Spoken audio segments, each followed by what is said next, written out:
been finding antiderivatives with the plus c and everything else, right? But now we're going to find, well, we're finding the general solution, right? We are now going to find a particular solution, meaning only one answer. Means I'm going to give you some initial condition, and you're going to figure out what c is. Right? Okay, so here's my example.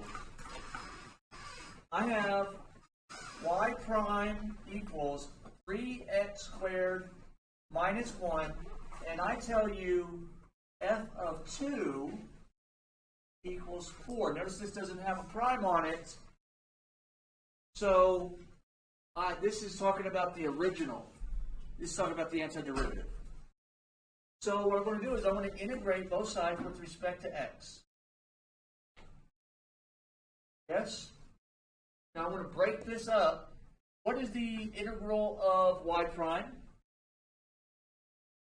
It's just y. It's just y. And then we're going to do, this becomes the integral 3, and then we have our x squared dx, right? Minus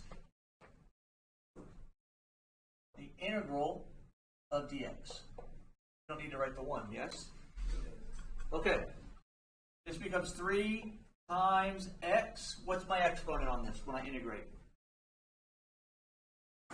It's 3 because it's 2 plus 1, right? Remember, I'm writing every step. And then what goes on the bottom here?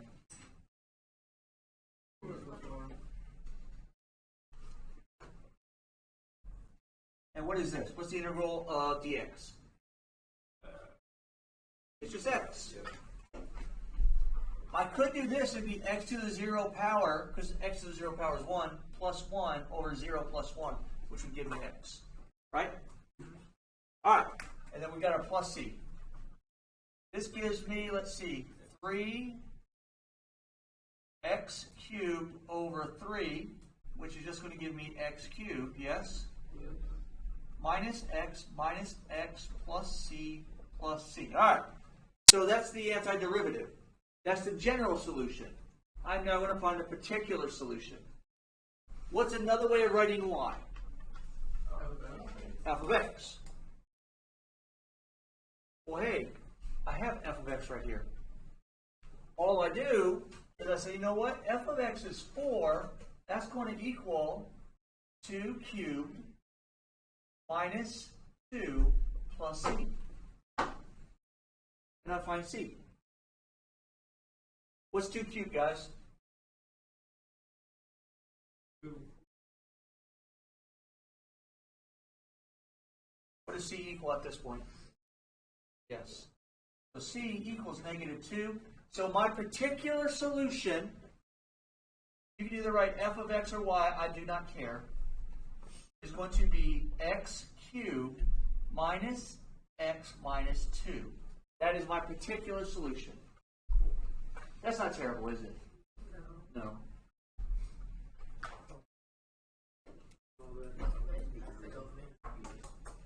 Y'all good with this? Y'all have everything copied? Now's the time for questions before I give you one to practice.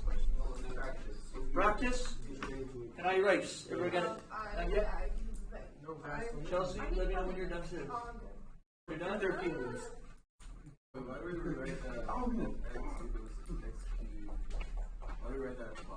Right here? Over here? I didn't write it to rewrite it. I gave you the particular solution because it's not plus c anymore. It's -2 because I solved for c. Okay. Here's my antiderivative, which is the general solution. Here's my particular solution. Okay. Yep. You're good now?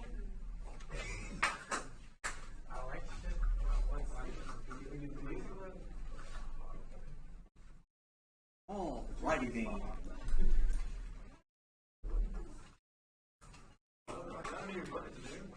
Y prime equals 9x squared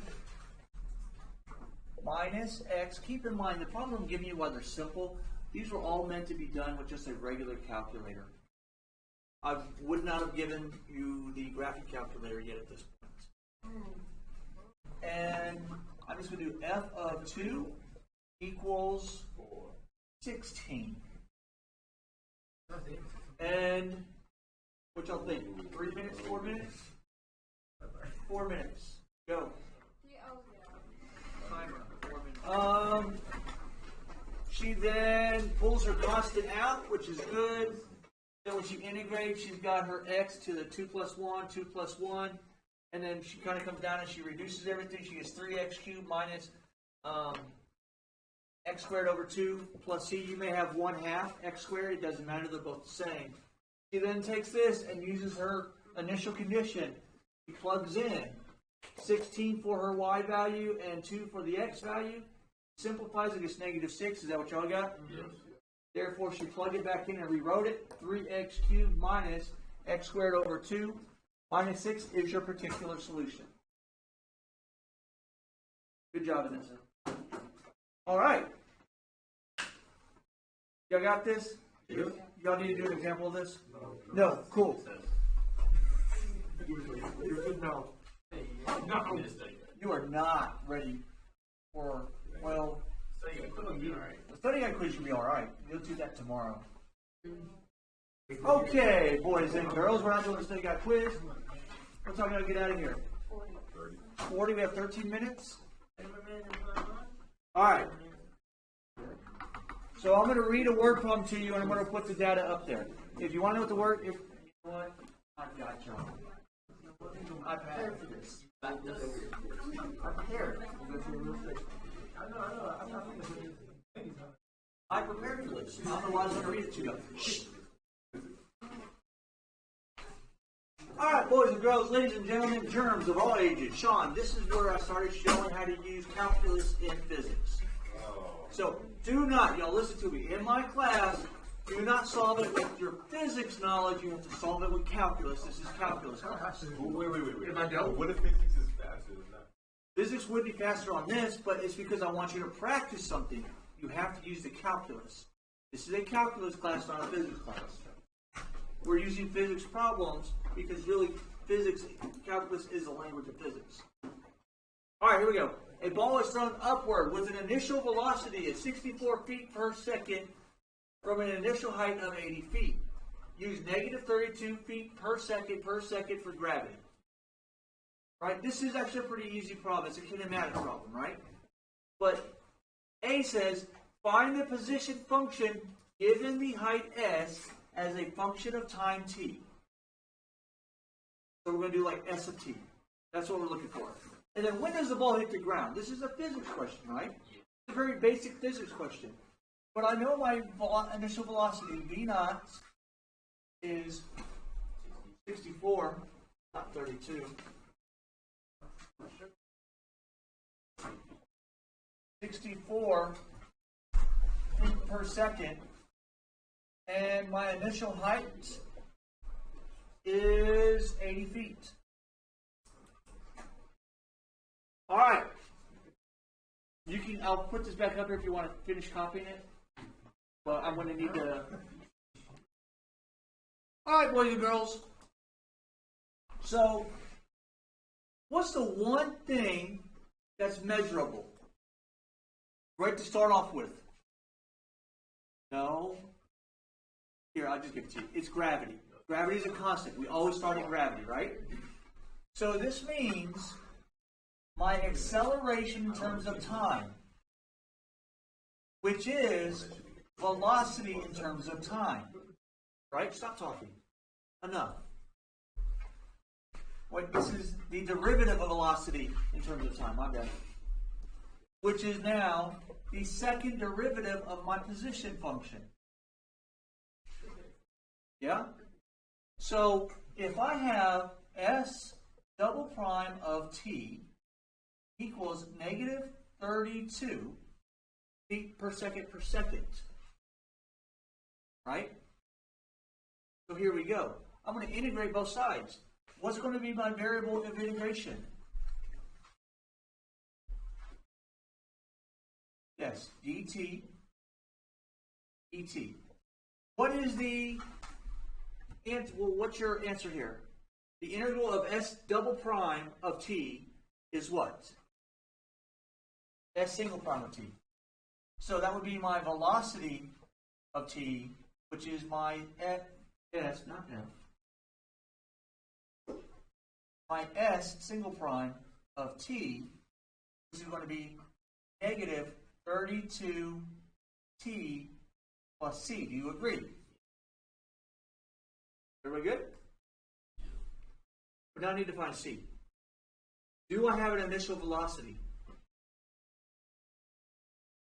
So all I do is my velocity. I'm going to do 64 plus negative 32. My time is 0. That times 0 is 64 plus c. Therefore, my c is 64. Therefore, my velocity equation, v of t, equals negative 32t plus 64. Voila, that's my velocity equation. But I'm not done because it wants the position equation, so I got to integrate again. So v of t is really s prime of t. So if I integrate again with the variable dt, my integration of variable dt, s prime of t dt, well, s prime of t when I integrate it becomes s of t. So now I've got my position function, s of t. When I integrate this, I'm going to get negative 16 t squared plus 64t plus c. Do you all agree? You can go back and work it by hand if you can. I'm just trying to save some time. And now do I have an initial height? I just plug everything in. I've got 80 equals negative 16 times 0 plus 64 times 0 plus c. Therefore, c equals 80. My position equation is s of t equals negative 16 t squared plus 64 t plus 80. And that's your answer to A.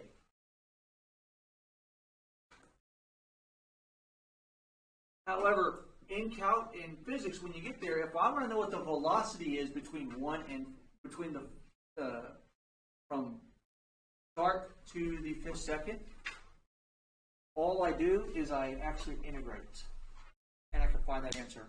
But we're going to have bounds on these, and I'll show you what to do when we get to that point. All right, so this is all A. How in the world do I find B, where it says when does it hit the ground? So S of t is 0, and I'm looking for time.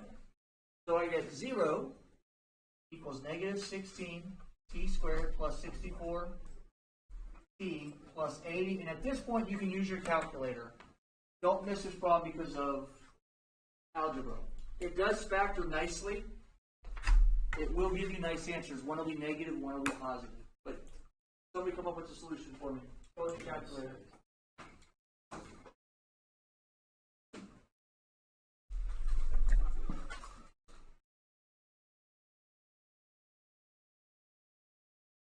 This is just solve, right? You have solve on that one, right? What is it? Come on, guys, you're killing me. Give me a second. Let's do killing. That's 5 minutes right there. You have 1 and 5. So I have t equals negative 1 and 5. What's your answer? 5. Now, here's the deal. In AP Calculus, make it a habit. If the problem has words in it, your answer should have words in it. So this would be the ball hits the ground. Yes.